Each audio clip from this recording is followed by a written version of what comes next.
Xitoydagi va dunyoning eng nufuzli universitetining yotoqxonasini sizlarga obzor qilib beraman. Qani ketdik.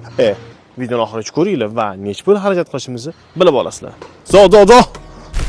Albatta yotoqxonaga kirishingizdan oldin avval bu yerda siz kelib turib barcha hujjatlarni ko'rsatishingiz kerak bo'ladi. Agar siz shu yerda yashasangiz, to'g'ridan-to'g'ri skan qilib kirib ketsangiz bo'ladi.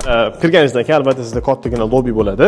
Bu yerda siz do'stlaringizni, mehmonlaringizni taklif qilib va hattoki agar mabodo darslaringiz ko'p bo'lsa, kelib mana shunda o'qish imkoniyatiga ega bo'lasiz.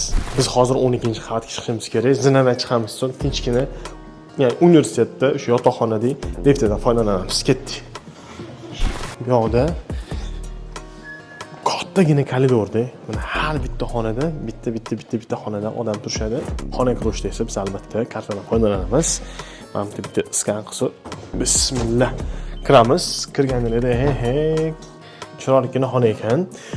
Yana qaytarib o'taman, bu eng nufuzli, ya'ni top dunyoning elitasiga kirgan universitet yotoqxonasidan biri. Ya'ni bu yerda yotoqxona turlari ham ko'p bo'ladi. Kirib turganda kirsangiz, chiroyligina biz joy qilishgan ekan. Bu yerda mana kerak ko'rsataman. Bu yerda joylar bor ekan. Bitta xullas uyutli bitta joy qilishgan. Javon, konditsioner, kalavat, tinchgina qilib tualet vannalarni ko'rsataman. Tualet vannalarda hamma sharoitlar bor ekan. Kichkina interior ko'ryapti, lekin umuman yaxshi. Bismillah. Oho! Ana sizlarga vidni qarang, bog'ni qaranglar, chiroyligini. Ashi chiroyli joy ekanligi menga yoqdi.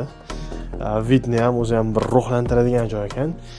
Va albatta, ya'ni yotoqxonaning o'zida o'zini hozir aytaman, kirish joyi bor, oshxonasi ham bor. Ularni kelasi vloglarda obzor qilib beramiz. Endi esa videoning eng muhim joyiga keldik. Mana bu shunaqa 6 kvadrat, taxminan 6 kvadrat metrli yotoqxonani puli $3,500 yiliga ekan. Arziydi deb o'ylaysizmi? Mana o'qishga o'qarsiz, topdi, lekin shunaqa sharoitda turarmi deb 3,5 ga. Izohda fikringizni qoldiringlar, uni ham gaplashamiz. Lekin bu eng topoviy.